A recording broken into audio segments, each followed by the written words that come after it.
Hello, this is Cheryl Boyle.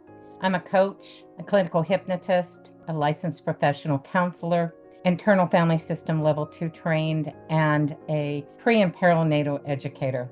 Today, I am going over with you 11 to 20 of the hidden imposter syndrome symptoms that women have that they don't recognize. As we go through this, listen and see which ones resonate with you. Number 11 of our imposter syndrome hidden symptoms. Do you feel pressure to stay humble even when you've earned confidence? Notice what happens when you feel proud of yourself. When you recognize your own growth, skill, or success, do you immediately soften it? Do you tell yourself not to get too confident, not to sound full of yourself, or not to take up too much space with that pride? This often shows up in small automatic ways. A woman downplays her confidence with a quick qualifier. She redirects attention back to others. She shrinks the moment so she won't appear intimidating, arrogant, or unlikable. The confidence is real, but it gets dimmed to maintain acceptance. In coaching, we work on separating humility from self erasure. Clients learn that humility doesn't require shrinking or self correction. Over time, confidence is allowed to exist calmly and openly without apology or guilt. Pride becomes something steady and grounded, something that can be held without needing to be hidden or explained away. 12. Do you assume others know more than you, even without evidence? Bring awareness to how you assess yourself in comparison to others. When you're in conversation, in a meeting, or group, do you quietly place yourself lower on the ladder, assuming others have more knowledge than you do? They're more certain, they're more informed, even when there's no proof of that. Do you defer to someone else's opinion before fully checking in with your own? You might recognize this in the pauses you take. A thought comes to mind, but instead of sharing it, you wait. You listen closely to what others say first, adjusting your perspective to match theirs. Over time, this habit trains you to stay on the edge of the conversation rather than stepping into it with your own voice. In coaching, we focus on trust in your internal knowing. Clients learn to notice the moment they're about to dismiss their perspective and pause instead of pulling back. As that trust strengthens, comparison loses its power. Self respect grows, women begin to participate fully, sharing ideas with clarity and presence without automatically assuming someone else knows better. 13. Do you feel uneasy when things feel easy? Pause for a moment and notice your relationship with ease. When things begin to flow, when work comes together, decisions feel clear, or life feels calm. What happens inside you? Do you relax into it, or do you start scanning for what might be wrong? Does ease make you restless, suspicious, or uncomfortable, like something important might be missing? You can recognize this pattern in the way calm moments don't last. As soon as effort drops, the mind starts searching for problems. There's an urge to stay alert, to keep pushing, or to create something to fix. Not because anything is actually wrong, but because ease doesn't yet feel familiar or trustworthy. In coaching, we direct the work with this belief that struggle equals worth. Clients learn to notice the impulse to brace and gently stay present instead. Over time, the nervous system begins to update. Ease no longer signals danger or laziness. It starts to feel safe, allowed, and sustainable. Calm becomes something you can remain in rather than something you feel the need to escape. 14. Do you feel that you're still catching up no matter how far you've come? Take a moment to reflect on how you measure your progress. Even with growth and experience and real achievements behind you, do you still feel behind somehow, like you're too late to your own life or always trying to close an invisible gap? You can notice this in the constant sense of urgency that follows you. There's pressure to move faster, do more, or reach the next milestone, even when you've already come a long way. Progress gets acknowledged intellectually, but emotionally, it never quite feels like enough. The timeline you're racing against isn't always real, it's internal. In coaching, we help bring that progress back into focus. Clients learn to ground themselves in what is actually true rather than what comparison or imagined deadlines suggest. Over time, urgency softens, movement becomes more intentional. Women begin to recognize their own pace as valid, allowing progress to feel steady and real instead of perpetually behind. 15. Do you worry about being exposed as not enough? Take a moment to notice that quiet fear beneath your accomplishments. Even when things are going well, is there a lingering concern that someone might discover you're not as capable, prepared, or deserving as you appear? Does part of you feel like you're getting away with something rather than standing on solid ground? You can hear this fear in how achievement gets explained away.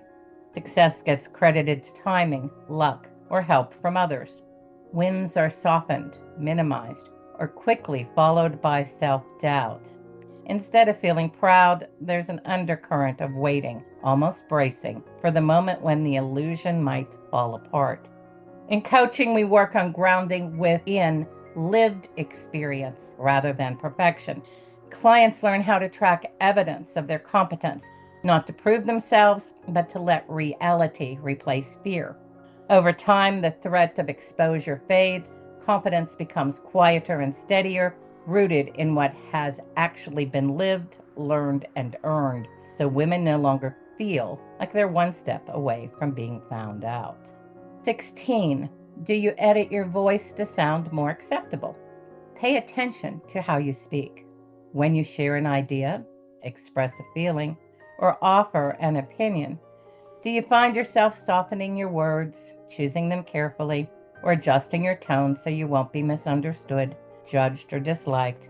Do you hold back parts of what you want to say so it lands more safely? Do you notice this in the extra filtering that happens before words ever come out? Sentences get rephrased in your head. Strong opinions get watered down. Emotion gets tucked away. The focus shifts from what you want to say to how it will be received. Over time, this kind of self-monitoring can make speaking feel tense and effortful instead of natural. In coaching, we work on creating safety for authentic expression. Clients learn to notice the urge to self-edit and gently stay with their original truth instead. As trust builds, speaking becomes clearer and more direct without being harsh or confrontational. Women begin to experience that they can be honest, clear, and fully themselves without losing connection or approval, and their voice starts to feel like a place of strength rather than something to manage. Do you hesitate to raise your prices or name your value as number 17? Consider how you talk about money and worth. When pricing your work, naming your rate, or discussing compensations, what do you notice inside your body? Is there tension in your chest, a tightening in your throat, or an urge to justify the number before anyone questions it? Does claiming what your work is truly worth feel uncomfortable, exposed, or risky? Do you hear this pattern in how prices get explained?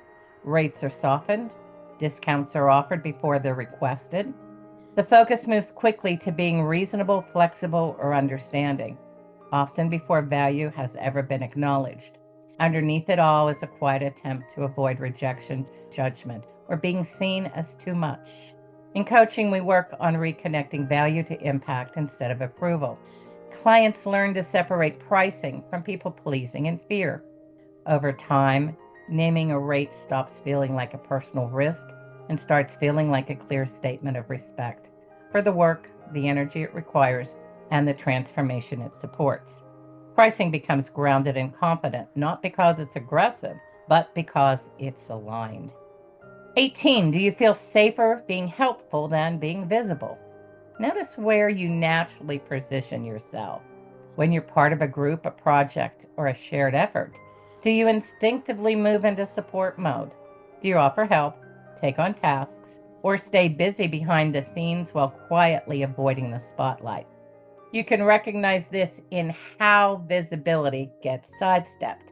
A woman becomes indispensable in the background, organizing, assisting, soothing things over, yet hesitates when it's time to step forward or be seen for her contribution. Helping feels comfortable and familiar. Being visible feels exposed, even risky. It's not that she lacks leadership or presence, it's that visibility once carried consequences. In coaching, we work on restoring balance between contribution and presence. Clients learn that being helpful doesn't have to come at the cost of being seen. As safety builds internally, visibility stops feeling like a threat and starts feeling like a natural extension of who they are. Over time, women discover that they can contribute and be visible without losing connection, safety, or self respect. 19. Do you feel like leadership is something you're borrowing, not owning? Take a moment to reflect on how leadership feels inside you. When you're in a position of authority, leading a team, guiding a project, making decisions, does it feel solid or does it feel temporary? Is there a quiet sense that it could be taken away if you make a mistake or disappoint someone? You can recognize this pattern in how leadership is held. A woman waits for reassurance before fully stepping in. She looks for approval, checks reactions, or hesitates to take up the full authority of her role. Even when she's clearly capable, leadership feels conditional, something she's been allowed to hold, not something that truly belongs to her. In coaching, we work on strengthening internal authority rather than relying on external validation. Clients begin to feel leadership in their body, not just in their title. Over time, leadership stops feeling fragile or borrowed. It becomes embodied, something they can stand in with steadiness and confidence, regardless of feedback or reassurance. Leadership shifts from something that could be taken away to something that is self-held and grounded. 20. Do you struggle to internalize your own success?